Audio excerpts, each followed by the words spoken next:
Europe News: Russia launches record 741 drones and missiles in its largest aerial attack against Ukraine. Rescue workers put out a fire of a building destroyed by a Russian drone strike in Zaporizhia, Ukraine. On Monday, July 7, 2025, Ukraine managed to intercept and jam most of the 741 aerial targets launched by Russia overnight in its largest attack.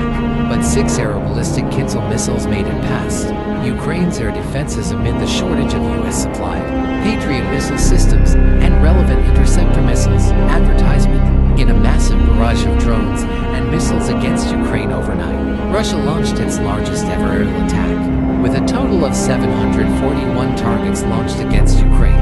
Moscow used 728 Shade-type drones and decoys, 7 Iskander cruise missiles, and 6 aero-ballistic Kinzhal missiles, mostly targeting the city of Lutsk in western Ukraine, less than 100 kilometers from the Polish border. The Polish Air Force stated that it scrambled fighter jets in response to the attack to protect Poland's airspace.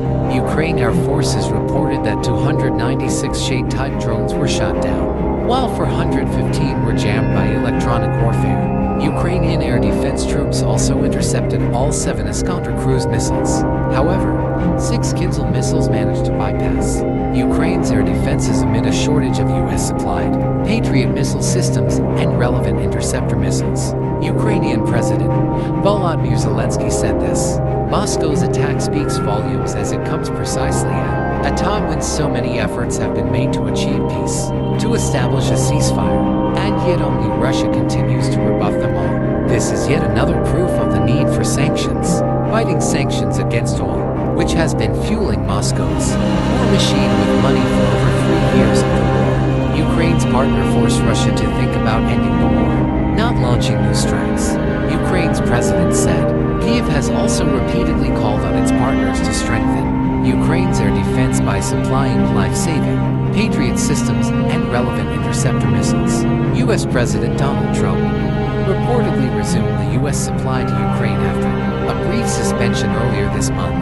According to media reports, Trump promised to send 10 Patriot interceptors to Ukraine, a smaller number than had been paused previously while en route to the camp. Volodymyr Zelensky, at the Ukraine Recovery Conference, "I said, we must build a recovery coalition, which would have a Marshall Plan-style recovery plan. And as Russia increases its attacks, we cannot afford a shortage of funding for defense production." According to the Ukrainian Armed Forces, the drone strikes were accompanied by 13 missiles, 7 Kh-101 Iskander-K cruise missiles launched from the Saratov and Kursk regions, and 6 Kinzhal air-launched ballistic missiles launched from MiG-31 foxhounds in the airspace over the Lipetsk region. Don't forget to subscribe, like, and comment.